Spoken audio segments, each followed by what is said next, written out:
Class 7 व्याकरण chapter 6 शब्द रचना समास। मतलब अभी हम इस चैप्टर में देखेंगे कि शब्द की रचना कैसे। इससे पहले हमने देखे स्वर वर्ण व्यंजन वर्ण उपसर्ग प्रत्यय, तो ये सब हमने देख चुके हैं। अभी आते हैं समास। इसमें शब्दों की रचना किस प्रकार से की जाती है। Words formation of compound. ठीक है,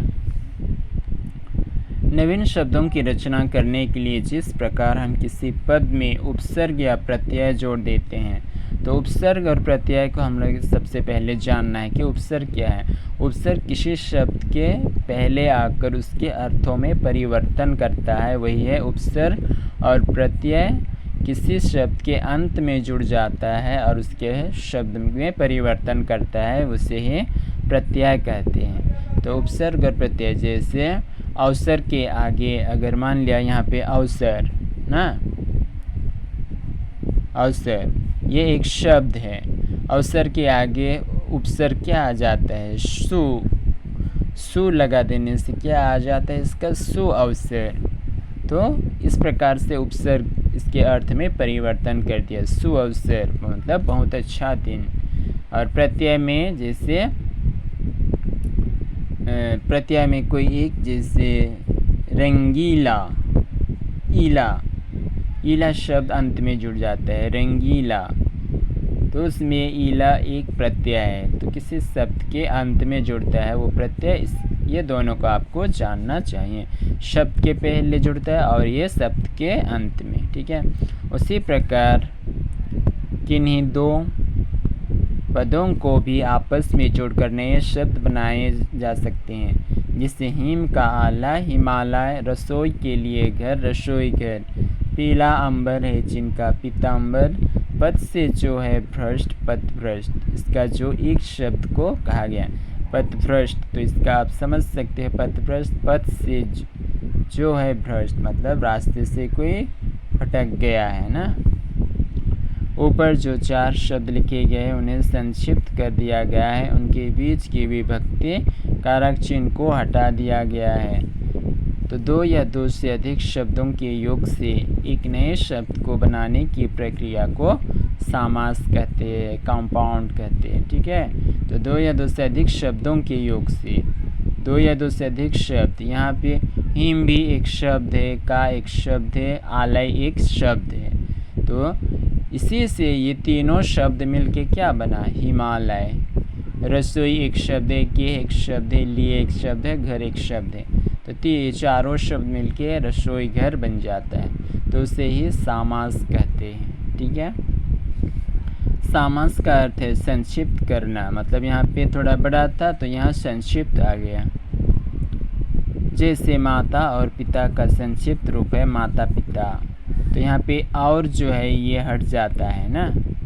ऐसा कहने का अर्थ किसी तरह का परिवर्तन भी नहीं हुआ और शब्द संक्षिप्त भी हो गया।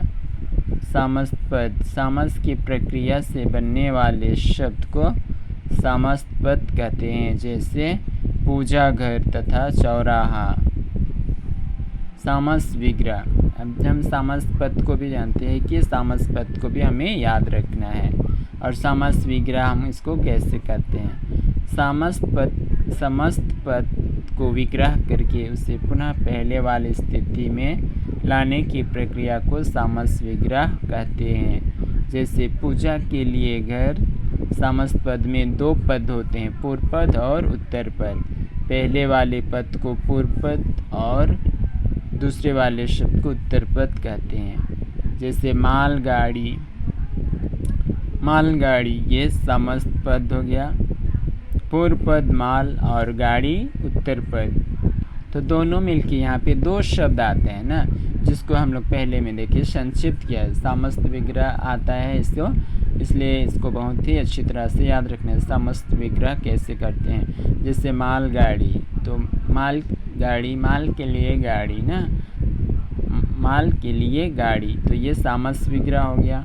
और समस्त पद, इसका जो पूर्व पद है माल और गाड़ी उत्तर पद है, तो ये समस्त पद, ये दोनों समस्त पद हो सकते। ठीक है, संधि एवं सामस में अंतर। संधि वर्णों में होती है, सामस शब्दों में होती है। संधि में विभक्ति या शब्दों का लोप नहीं होता। सामस होने पर विभक्तियों का शब्दों का लोप भी हो सकता है, जैसे धन से धनहीन। तो इसे आप लोग रीड कीजिएगा कि ये संधि एवं सामस में अंतर। संधि हमने पहले चैप्टर में हमने पढ़ चुके हैं, ठीक है।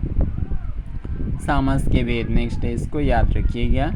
काइंड्स ऑफ कंपाउंड, सामस के 6 भेद होते हैं। ये बहुत ही इंपॉर्टेंट है। सामस के 6 भेद होते हैं, देखते हैं कौन कौन। अव्ययी भाव सामस, तत्पुरुष सामस, कर्मधारय सामस, बहुव्रीहि सामस, द्विगु सामस और द्वंद्व सामस। ये 6 का 6 आप लोगों को ये बहुत ही इंपॉर्टेंट है। ये 6 का 6 पॉइंट्स को याद रखिएगा, ठीक है।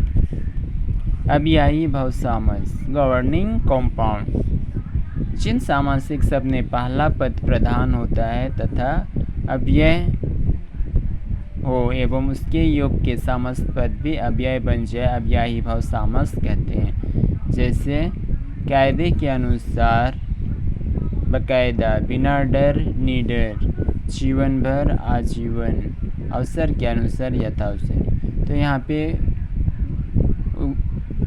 एग्जाम्पल्स दिया गया है। इन सभी शब्दों में प्रथम पद प्रधान होता है। तो यहाँ प्रथम पद जीवन भर, ये आजीवन, आजीवन। तो आ जो है ये यहाँ पे प्रथम पद प्रधान होता है, द्वितीय पद गौण, अतः यहाँ अव्ययी भाव सामस है। तो प्रथम पद और उत्तर पद को हमें जानना है कि जीवन भर, आजीवन, जीवन एक, यहाँ पे द्वितीय पद है, ये गौण आ मतलब ये प्रधान होता है, ठीक है। उसी से ये चेंजिंग हो जाता है।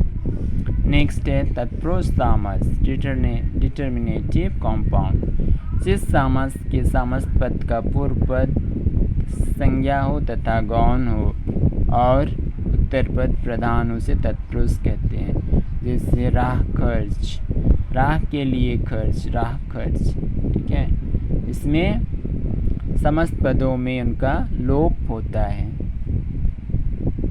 नेक्स्ट है तत्पुरुष। अब ये जो दूसरा वाला था तत्पुरुष सामस, उसके भी कुछ भेद होते हैं। कर्म तत्पुरुष, करण तत्पुरुष, संप्रदान तत्पुरुष, अपादन तत्पुरुष, संबंध तत्पुरुष। ये तत्पुरुष सामस के भेद होते हैं। इसे आप लोग, इसमें समझाने की बात नहीं, इसे आप लोग डेफिनेशंस को याद कीजिए और उसकी जो एग्जाम्पल्स है उसे अच्छी तरह से याद कर लीजिए।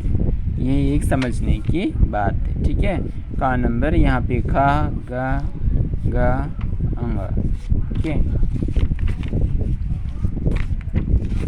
नेक्स्ट है अधिकरण तत्पुरुष। अधिकरण तत्पुरुष जिन समास के प्रथम पद में सप्तमी विभक्ति में लगती है उसे अधिकरण तत्पुरुष कहते हैं। जैसे विग्रह सामस है, सभी में यहाँ पे एक ही जैसा दिया गया है। तो आप लोगों को यहाँ पे इसका डेफिनेशन और एग्जाम्पल्स, प्रत्येक में एक डेफिनेशन और एग्जाम्पल्स दिया है, तो उसे आप लोग रीड कीजिए और उसे समझिए। विग्रह किया गया यहाँ पे वन में वास, वन में वास करने वाला क्या है, उसका वनवास, वनवास कहीं पे हमको शब्द मिलता है ना, उसका समास पद। देश में प्रवेश, एक ही शब्द को हम जोड़ते हैं, कभी देश प्रवेश भी हम लोग बोलते हैं। नेक्स्ट है कर्मधारय समास, डिस्क्रिप्टिव कंपाउंड, जहाँ पूर्व पद विशेषण और उत्तर पद विशेष्य होती है उसे कर्मधारय समास कहते हैं। तो यहाँ पे कोई शब्द दिया हुआ रहेगा तो उसमें जो पहला वाला जो पद होता है विशेषण और जो उत्तर पद होता है वह विशेष्य होते हैं, उसे ही कर्मधारय समास कहते हैं, ठीक है। नेक्स्ट है बहुव्रीहि समास, पोसेसिव कंपाउंड, जिन सामासिक पद में दोनों पद प्रधान होता है। सिर्फ यहाँ पे ये चीज़ को याद रखिएगा, इस सामासिक पद में दोनों पद प्रधान ना हो, दोनों पद प्रधान ना हो परंतु समास पद किसी और ही अर्थ का वाचक उसे बहुव्रीहि समास कहते हैं। तो इसको याद रखिएगा, दोनों पद प्रधान हो। जैसे यहाँ दशानन, 10 है मुख जिसके लिए, इसका अर्थ है रावण। नीला है कंठ जिसका, उसका क्या कहते हैं, नीला कंठ। तो ऐसे ही यहाँ पे शब्द दिया गया है। ठीक है।